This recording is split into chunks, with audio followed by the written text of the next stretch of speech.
This proves that AEW has a Britt Baker problem, and in this video, I'm going to tackle it because I've been sitting on this idea, I've been sitting on this rant, and I got to say, I don't know about y'all, but as a fan of AEW, and more importantly, a fan of Britt Baker, I am absolutely sick and tired of what AEW, what Tony Khan is doing in Britt Baker's booking. It's outrageous. It's honestly mind-boggling to think that they're doing this with her. Look, Britt Baker, if you go back in the history of AEW, she has been one of the pillars, especially in the women's division, but in the entire company as well, of working at a high level, getting better in the ring, getting better with her promos. If you go down a checklist of what makes a top-tier talent, Britt Baker checks every mark. Yet, Tony Khan and AEW just can't wrap their minds around this. I understand that Tony Khan loves his 5-star matches, so Uncle Dave will give him an approval rating. But at the end of the day, just like CM Punk has called out AEW before, guess what? You need star power. You need talents that can draw you money. And despite the fact that literally every single time I do a video about Britt Baker, y'all come and support it. Y'all are down in the comments talking about how we want to see Britt Baker more on television, right? Britt Baker, if you go back to the beginning of this company, she was one of the pillars of the women's division. She was one of the first homegrown talents that got over in the women's division. And during the pandemic, she helped not only carry the women's division, but as well as the entire company during that horrific time period. Yet, Tony Khan, he has brought in new toys, and he has put Britt Baker to the sidelines. Now, I understand that she missed a late portion of 2023 and most of 2024 heading into this past summer due to outside-the-ring issues with medical stuff. But at the end of the day, she has been brought back, and she has been used occasionally since, June, July, when she returned at the Forbidden Door pay-per-view. And here's the problem. So she went into, she made her big return, right? Great. She was built up as a worthy challenger against Mercedes Moné for the TBS title at All In London, right?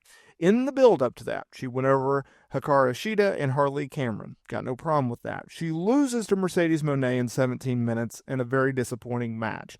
In a match in which I felt like Britt Baker, who needed the win way more than Mercedes Moné did, lost.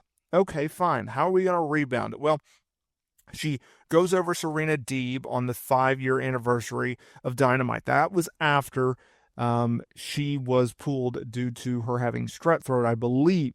Okay, fine. Nothing you can do about that. And then she went over Penelope Ford in a November 13th episode of Dynamite. And at the time, it was like, okay, she's back. And just like in October, and just like after the Mercedes Moné program, and before then, she's used, and then she just disappears.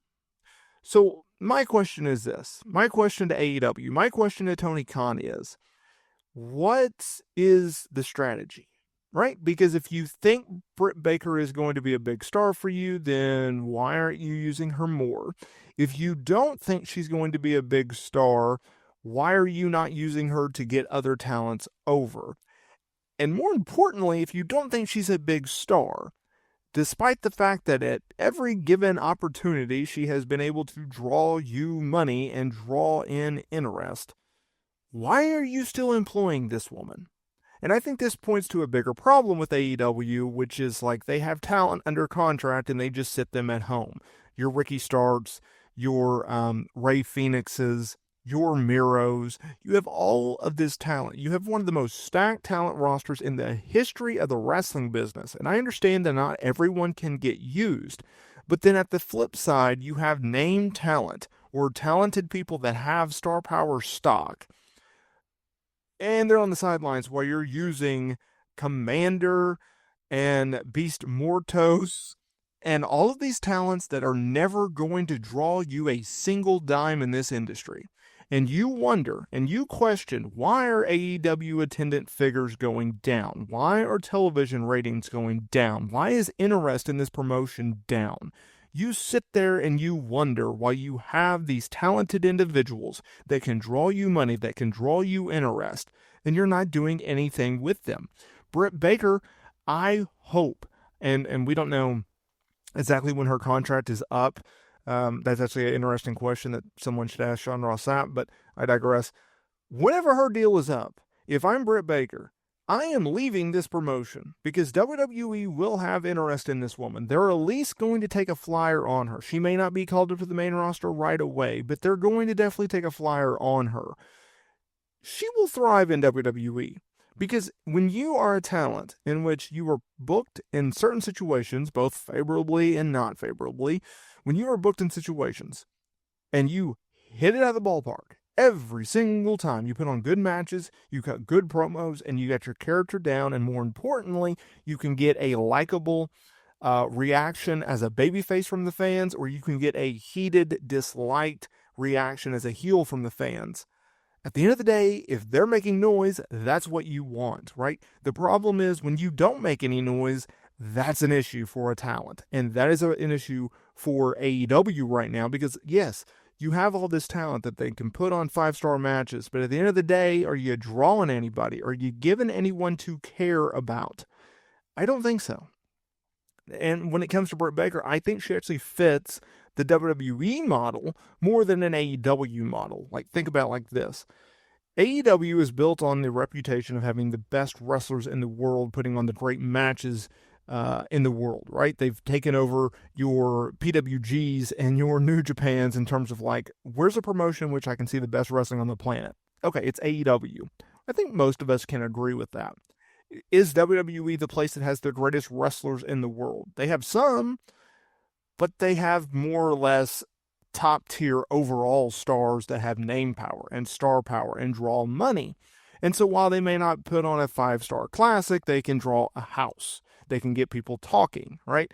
In my opinion, a huge sign of star power, a huge sign of, is this talent over or not?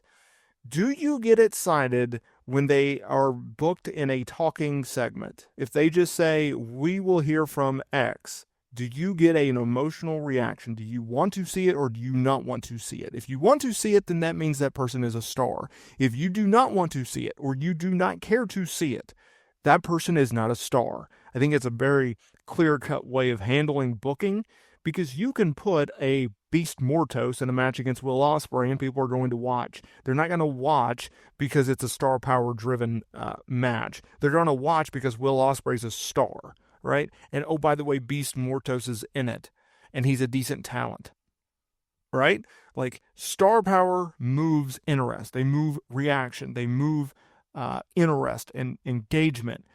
If Will Ospreay or a Britt Baker is booked in a talking segment, then me as a fan is going to tune in because I care about the talent. They have a star power. There is a likability with that character, right? Stars move numbers. They move tickets. They move engagement. Great matches don't.